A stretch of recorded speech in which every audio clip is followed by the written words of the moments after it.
Eines der schönen unberührten Täler in Osttirol ist das Vilgrattental. In die Berge ringsum entspringt der Vilgrattenbach und bahnt sich seinen Weg durch das Tal, vorbei an die Ortschaften Inner- und Außer-Vilgratten, bis er bei Heinfels in die Drau mündet.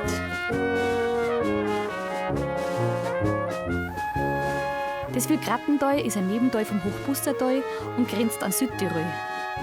Beeindruckend sind die steilen Hänge, an denen die Bauern ihre Heiarbeiten machen müssen und an denen die typischen mehrstöckigen Höfe gebaut sind.